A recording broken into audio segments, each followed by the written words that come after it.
Welcome to our presentation on the Family Conference.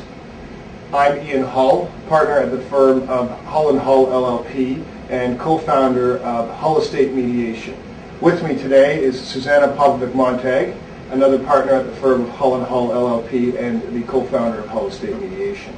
We're here today to talk about the Family Conference and to, in large measure, try to illustrate what, if anything, the proper solution might be to what we have seen years of, and that is estate litigation. Ways to avoid the train wreck. What we'd like to start with is a fact scenario that is fairly common in our practice, where we have run into a contentious environment, and try to dovetail those facts into the family conference solution so that we can see truly how this process might work, how this resolution, how this solution might work in that environment. So Susanna, could you just outline some of the core facts that we're going to be working with as we illustrate the family conference? Sure, Ian. We have an elderly woman whose name is Betty, and she has a very significant investment portfolio. Let's say about $1 million worth of investments in her portfolio. She has a dutiful daughter, Jane, who's always there to help her and to run the errands and to basically be at mom's beck and call, essentially. Betty was predeceased by her husband, and she has two other children in addition to Jane, Bill and George. So those are the two brothers of Jane. So what we have here is a group of allied professionals who helped Betty's husband, John, for many years, and have now continued to help Betty with her own personal finances. So, for instance, we've got a lawyer who's done the planning for the family for a very long time. We've got a banker who's always helping Betty with her investments and maintaining her investment portfolio. And we've got a financial planner. The last thing that we've also added in is some tax accounting advice that Betty's received just recently in the context of what the advice that she's been given. And the advice she's been given is this. She has been told to essentially put her investment portfolio, which is essentially in cash and safe portfolio, into joint names with her daughter. And the purpose of that is to allow her daughter to spend the money she needs to spend on Betty and to look after her day-to-day finances. So really a matter of convenience. Absolutely. And this establishment of a joint account has been surfaced in many situations, and we're going to talk a little bit about how the courts have dealt with that in our live presentation. But what is of significance here is that there are two parts to the estate plan. The first is that the joint account is going to be set up with this portfolio, which is not expected to be exhausted by the death of Betty. And secondly, that the advice that Betty's been given is to appoint Jane as the executor of her estate. So what we're going to do today is talk about this very basic fact scenario and try to see how this scenario might be handled with the overlay of a family conference.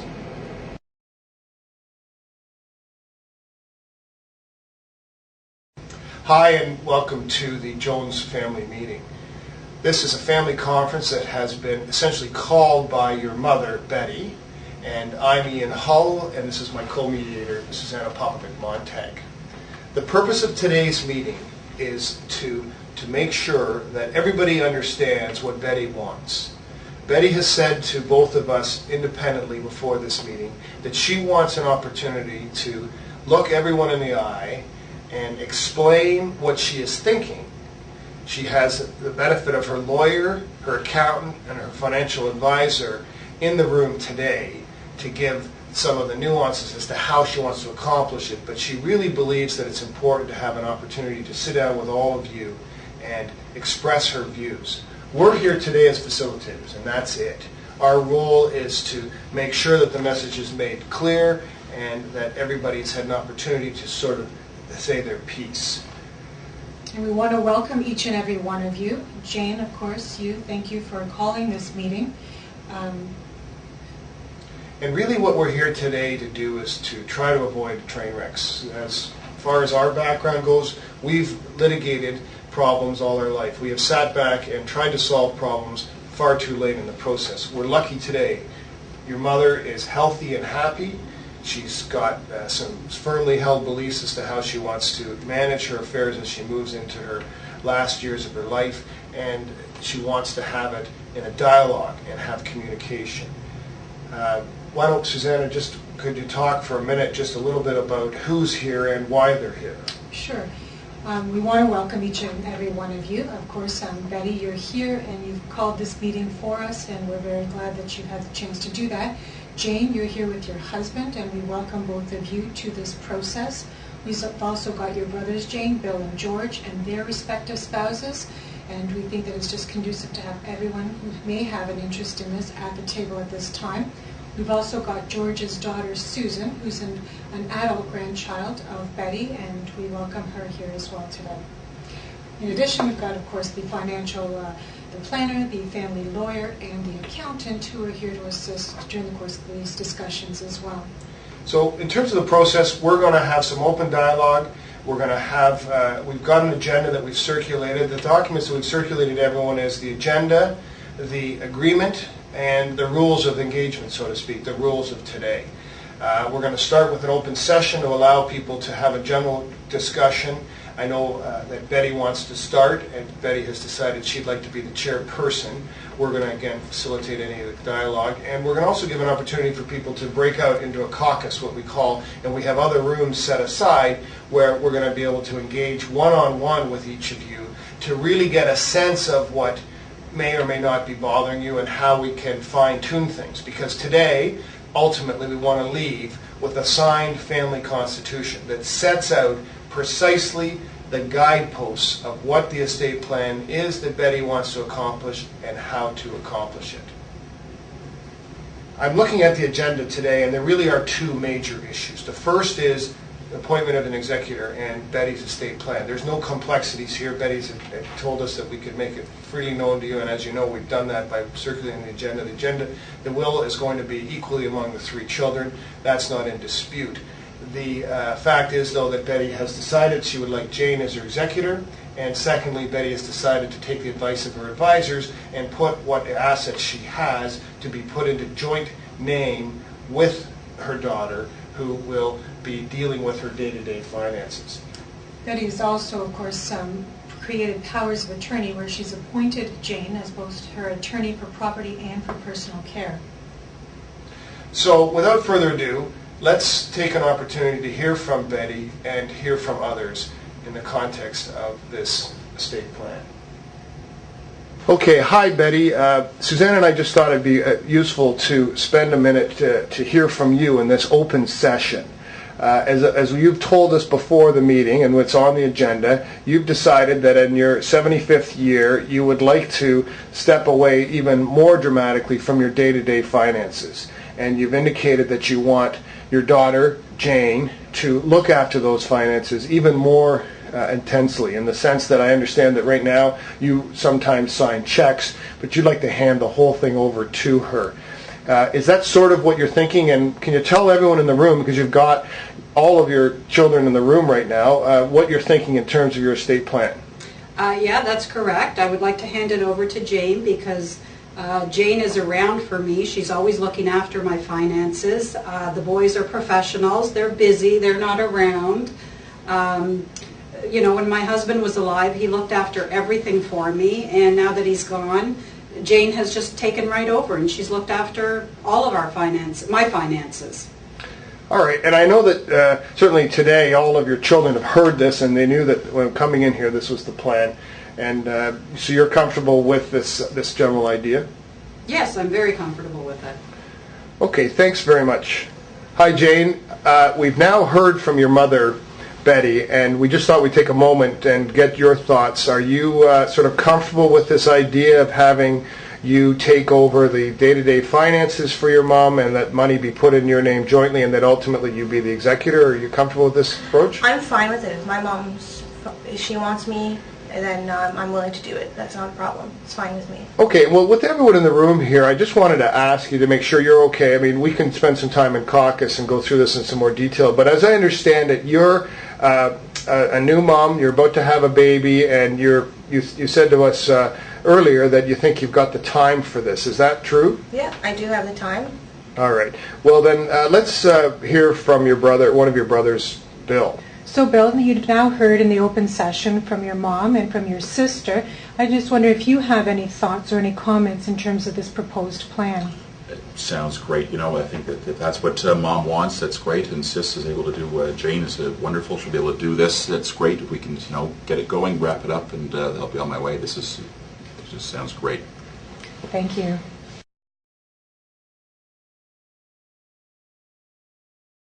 Okay, Jane. Well, listen, this has been so far a good meeting. We've heard from everyone. Everyone seems to be sort of on the same page as to how your mother, Betty, wants to set things up. But Suzanne and I are here with you now just to get a feel for you. There's no one around. Your brothers aren't around. As you know, the rules of engagement, so to speak, is that this is a free time. You can tell us things that we are not at liberty to tell anyone else, but you've got to be frank with us if we're going to put together a meaningful resolution today as to how you really feel about looking after, first, your mother's affairs while she's alive financially, and then secondly, what happens on her death as executor. Jane, do you think this plan is going to work? Well, my brothers are jerks. They always have been to me, and my mom knows that as well. But I'm afraid to do it, and I'm just doing it because my mom wants me to do it. But I really don't want to do it, and they're just jerks to me, and I don't feel comfortable doing it. Okay, but I understand. That's helpful because we didn't really understand that. Your mom sort of said there was some tension in the family. She didn't come right out and say they're jerks. But you say this now. Is there a way though to manage this? I mean, if you didn't have this job, how's Christmas with your brothers, and how are the sort of day-to-day affairs with your brothers? Are they pretty good?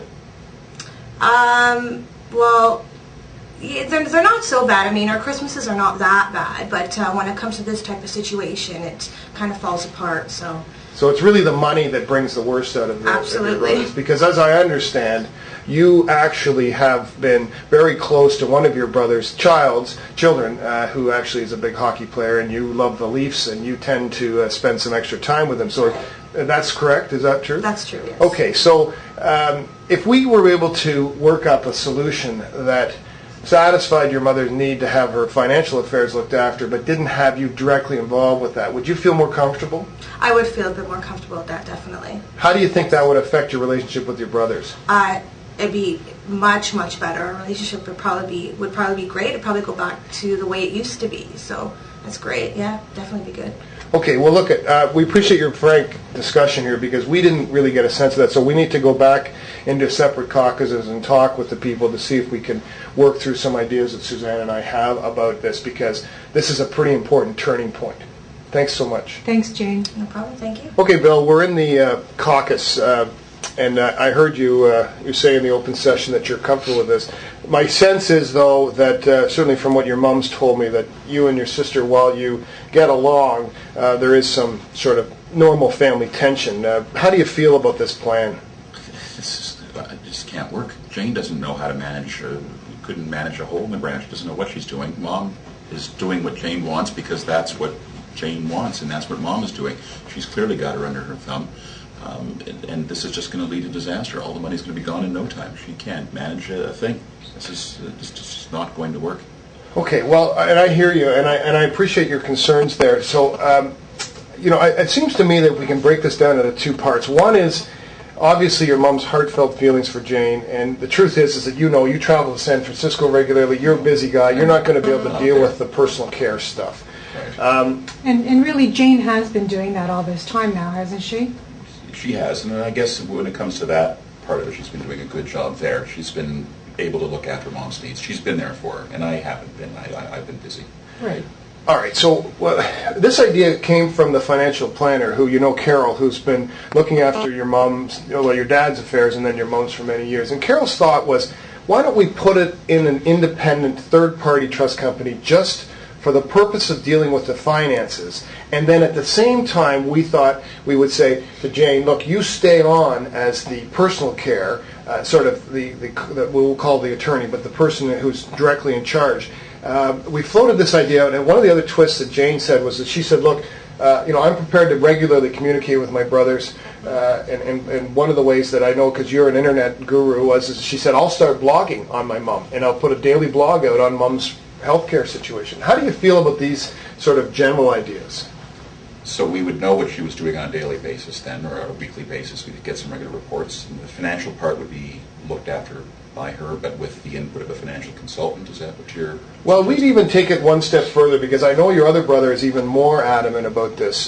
He said that he had a personal experience with Jane where he thought that Jane might have taken money that wasn't really a gift, and I know he mentioned that to you briefly, but the idea would be get a trust company to be the personal care attorney, the power of attorney for property, so deal with their day-to-day finances. Jane wouldn't touch that part of it, and Jane would be given the mantle of looking after her personal care. How do you feel about that? That seems to make some sense. If it puts the her financial care into the hands of professionals, and she won't be allowed to access it or abuse it if that's what she's done in the past, or possibly done in the past, that might make some sense. And then the natural extension from that would be that the trust company would also be appointed as the executor of your mom's estate. That is good. So Jane would still be involved in the personal care decisions, however, and with the reporting to us, that makes some sense. That makes some sense.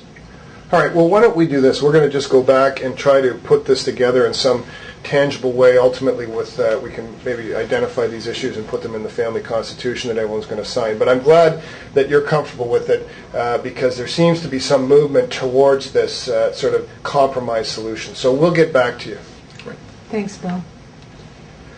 So Betty, we've just come back from having a meeting with the boys separately, and we're having a meeting with Jane as well, and we've got a better sense of what's really going on in terms of the family dynamic here. That's right, and I guess really not as a complete surprise to us. We do this fairly regularly and we see this, but I'm not 100% sure that you understand where your children are at with your estate plan. And the reaction we're getting in the room is something I think you might be a little surprised by.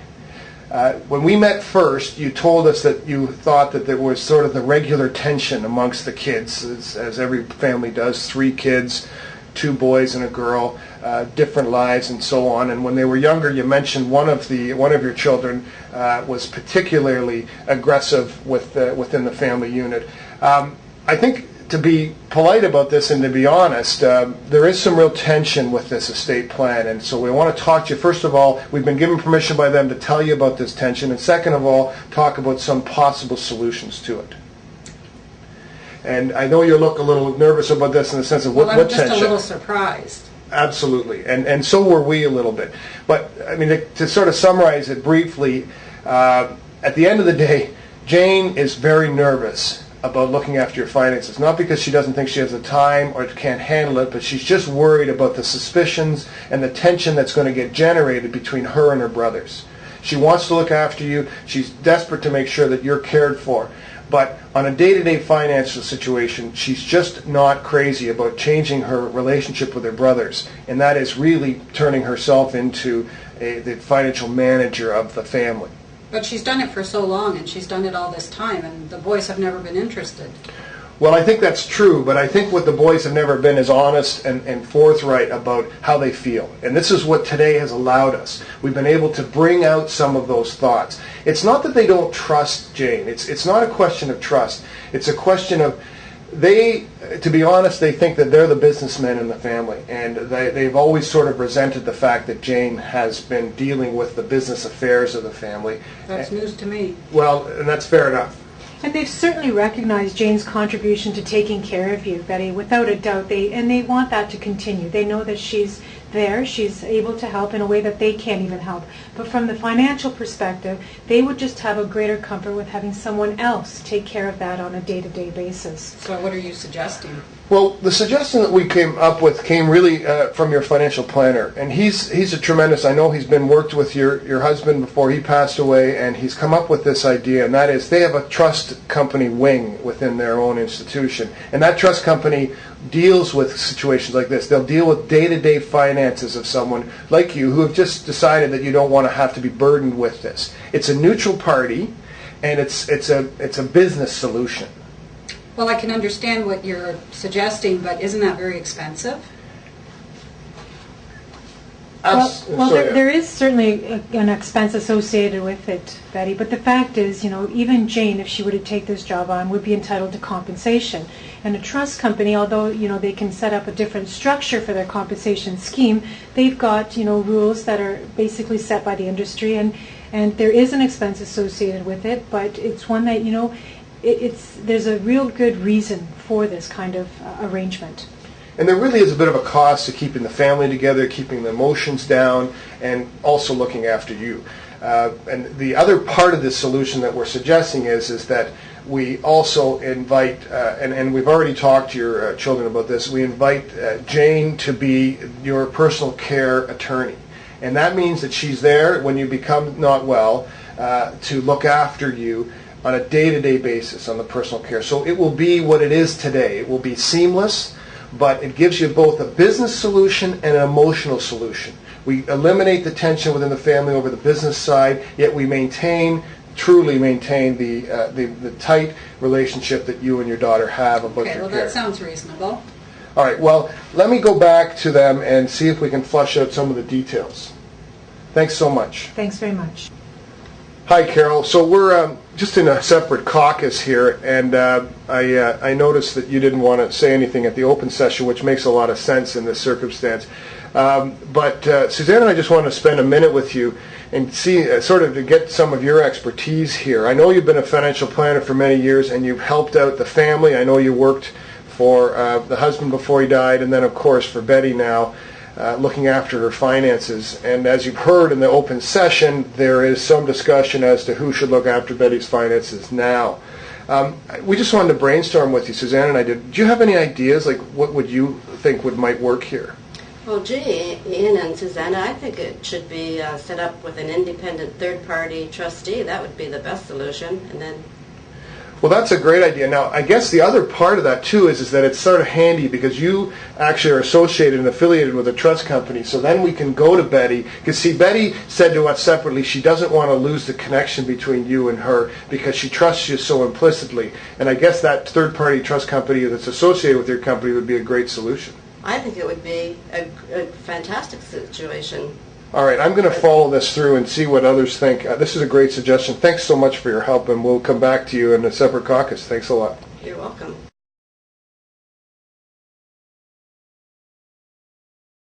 Well, welcome back to the open session. We've had some interesting caucus discussions, some emotional ones and some very business-like ones. And as I understand it, based on our back and forth, we're now at a point of what we would describe as the solution. And it's a good compromise because it sort of wraps into a ball all of the needs of the family. Betty's need to know that her finances are being looked after.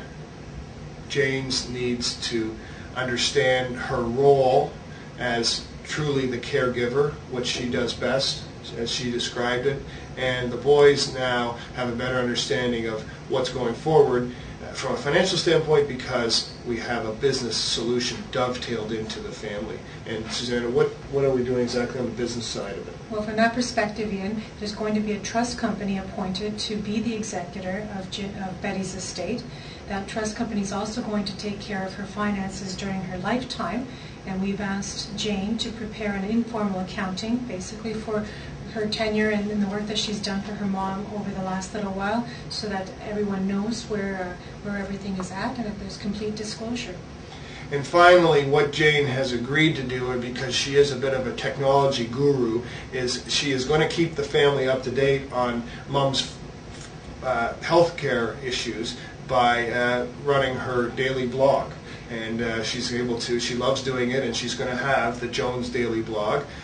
When things happen, when she's taking to her doctor's appointment or something, she's going to report it out on the blog, and the family members, if they're too busy to make a phone call that day or to stay up to date. I know, for example, George does a lot of traveling down to the U.S. and he finds it difficult to get up-to-date information on his mom's health. The daily blog is going to go a long way to solving that. So we're going to have the financial transparency of the trust company looking after her day-to-day affairs, and we're going to have the consistency here because the financial planner here happens to be associated with the trust company, and that's going to give some continuity of the process. And finally, we're going to have the personal care issues resolved by virtue of the fact that we have everybody in the room has agreed that Jane is truly the best person to deal with her mom's day-to-day for personal care, and we have transparency and communication.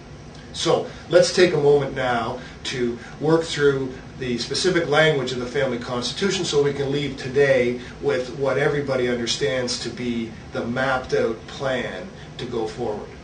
And if you have any questions with any of the documentation, please feel free to raise those with us. Great.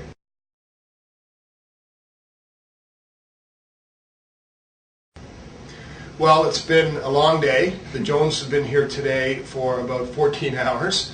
And at the end of it, we have been able to get a family constitution. That's not always the case. And lots of these, we need more than one day to wrap things up. But we were able to focus on a relatively simple estate plan and focus on a solution. The legal advisors that were here, combined with the financial planner, really gelled this thing together and allowed us to create what is a sensible legal and financial family constitution.